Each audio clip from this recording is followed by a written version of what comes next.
slowly open your eyes. The air is incredibly thick. It smells intensely of burning coal, stale beer, and raw sewage. You cough violently, and the mucus in your throat is completely black. You look down at your hands. You are wearing a rough tweed cap, suspenders, and heavy steel-toe boots. You have just woken up in 1919 Birmingham. You are in the world of the Peaky Blinders.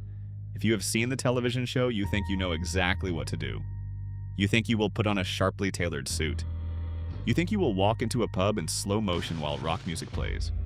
You think you are going to be a glamorous, untouchable, wealthy gangster. But Hollywood completely lied to you.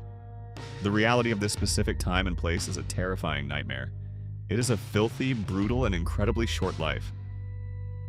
Before you even meet a single gangster, the city itself will try to kill you. You are breathing in toxic, suffocating industrial smog. Birmingham was the dark, beating heart of the Industrial Revolution. Professor Carl Chin is a historian who spent decades studying the real Birmingham gangs. He notes that the poverty in 1919 was absolute and crushing. Entire large families shared a single, freezing, damp room. There is no indoor plumbing. Diseases like tuberculosis and cholera are rampant and untreatable. A simple, tiny cut on your hand from a bar fight will likely become infected, and that infection will slowly kill you before you ever see a doctor. But let's say you survive the diseases. You decide you want to join the actual Peaky Blinders.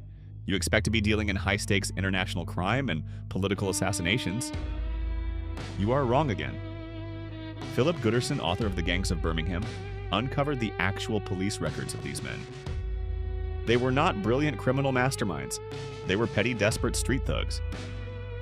They did not steal crates of expensive imported whiskey. They stole bicycles. They mugged poor, exhausted factory workers for loose change. They broke into local shops just to steal basic clothes. And the violence you will experience is not cinematic or cool. It is brutal, chaotic, and completely senseless. They did not fight with any sense of honor. They fought with heavy boots, thick leather belts wrapped around their fists, and brickbats. And those famous razor blades neatly stitched into their flat caps? That is almost entirely a myth. In 1919, disposable safety razors were a luxury item. They were far too expensive for a street thug to waste in a random brawl. But why was this specific era so incredibly, ruthlessly violent? The answer is deeply psychological. Look closely at the young men standing in the pub around you. Almost every single one of them just returned from the trenches of World War I. They survived mustard gas, constant artillery fire, and absolute unimaginable slaughter. Today, modern psychology knows they were suffering from severe, completely untreated post-traumatic stress disorder.